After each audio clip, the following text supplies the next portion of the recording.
लिए काफ़ी बेनिफिट्स जो हैं वो अनाउंस किए गए हैं बजट 2025 में। उससे रिलेटेड मैंने एक वीडियो अपलोड किया है। अगर आपने उस वीडियो को वॉच नहीं किया है तो उस वीडियो को आप वॉच कर सकते हैं। आपको सर्च कर लेना है गूगल या फिर यूट्यूब में सीनियर सिटीजन वीडियो बाय सुमन एजुकेशन हब, आपको वो वीडियो मिल जाएगा। आज के इस वीडियो में हम सीनियर सिटीजन से रिलेटेड एक और बेनिफिट्स के बारे में बात करने वाले हैं, जो कि टैक्स बेनिफिट है, बजट 2025 में अनाउंस किया गया है। उसके बारे में आज के इस वीडियो में हम डिस्कस करने वाले हैं। नमस्ते दोस्तों, मैं सुमन शर्मा आप सभी का स्वागत करती हूँ आपके अपने चैनल सुमन एजुकेशन हब में।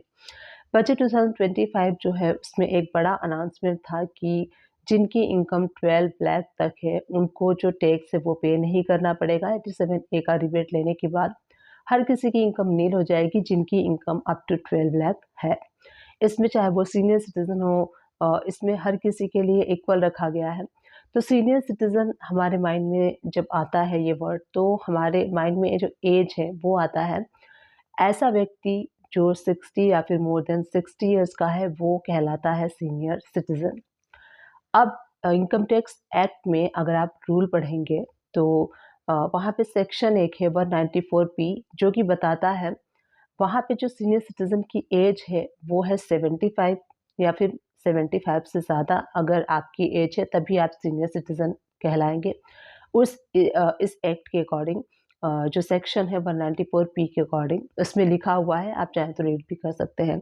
ऐसा कोई व्यक्ति जिसकी एज 75 या फिर मोर 75 है तो उसको सीनियर सिटीजन माना जाता है। एंड सेकेंड कंडीशन इसमें यह है, अगर कोई ऐसा पर्सन है जिनकी इनकम पेंशन के थ्रू होती है तो एफडी के इंटरेस्ट के थ्रू होती है और आपकी जो पेंशन है वो किसी एक पर्टिकुलर बैंक में आती है और आपने सेम बैंक में एफडी करवाया है, एफडी की इनकम भी आप उसी बैंक में रिसीव करते हैं, तो अब आपको अपनी आईटीआर फाइल करने की ज़रूरत नहीं है। बैंक आपके बिहाफ पे आपकी आईटीआर रिटर्न को फाइल करेगा। क्योंकि क्या होता है कि जब कोई पर्सन की एज हो जाती है, सीनियर सिटीजन के एज में वो चला जाता है, तो काफ़ी सारे जो वर्क है वो उनसे हो नहीं पाता है। जैसे कि वो अपनी आईटीआर खुद तो फाइल नहीं कर पाते हैं या फिर किसी के पास जाके भी, कोई प्रोफेशनलिस्ट है, नॉलेजेबल पर्सन या फिर सी है, उनके पास भी जाके वो काम करने में थोड़ा-सा एज होने की वजह से वो उनको बर्डन लगता है ये काम कराना। गवर्नमेंट ने ये फैसिलिटी दे दी है कि जिनकी एज 75 या फिर 75 से ज़्यादा है और उनकी इनकम पेंशन के थ्रू होती है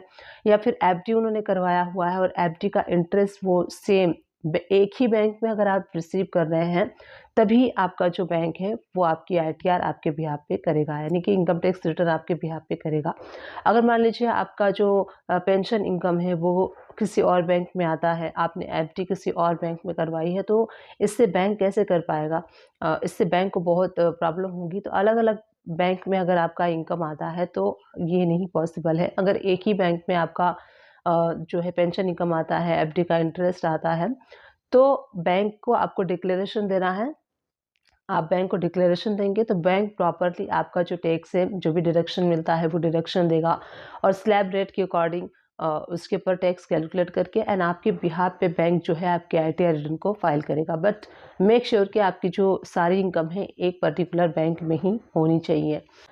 अगर कोई व्यक्ति की एज 80 या फिर 80 से ज़्यादा हो गई है तो गवर्नमेंट उसको ये फैसिलिटी देती है कि वो पेपर रिटर्न अपनी कर सकता है, यानी कि ऑफलाइन पेपर के थ्रू अपनी आईटीआर रिटर्न को फाइल कर सकता है। और ये फैसिलिटी सिर्फ उन्हीं पर्सन को दी गई है जो कि सुपर सीनियर सिटीजन होते हैं, 80 या फिर 80 से प्लस होते हैं। वो पर्सन अपनी आईटीआर रिटर्न को फाइल कर सकते हैं पेपर रिटर्न के थ्रू, क्योंकि उनके पास मतलब वो इतना कैपेबल नहीं होते कि वो अब सिस्टम पे बैठ के रिटर्न को फाइल कर सके या फिर कहीं जाके रिटर्न को फाइल कर सके। तो पेपर रिटर्न वो अपनी फाइल कर सकते हैं जिसकी एज 80 या फिर मोर देन 80 होगी। तो सीनियर सिटीजन से रिलेटेड हमने इस वीडियो में देखा जो बेनिफिट्स थे, टैक्स रिलेटेड बेनिफिट्स थे जो कि बजट 2025 में अनाउंस किए गए हैं। उम्मीद करती हूँ ये सीनियर सिटीजन से रिलेटेड वीडियो जो मैंने आप लोगों के साथ शेयर किया है, वीडियो आप सभी लोग के लिए हेल्पफुल रही होगी। अगर हेल्पफुल रही है तो प्लीज़ चैनल को लाइक शेयर सब्सक्राइब कर दीजिएगा। नीचे आपको शेयर का टैब शो होता है, सब्सक्राइब का टैब शो होता है, तो प्लीज़ सब्सक्राइब बटन पे हिट करके मेरे चैनल को लाइक शेयर सब्सक्राइब कीजिए। और एक और चैनल है मेरा जहाँ पे कि मैं अकाउंटिंग का वर्क इंग्लिश लैंग्वेज में सिखाती हूँ। चैनल का नेम है सुमन एजुकेशन हब इंग्लिश। तो प्लीज़ उस चैनल को भी लाइक शेयर सब्सक्राइब कीजिए। Thank you for watching, keep watching.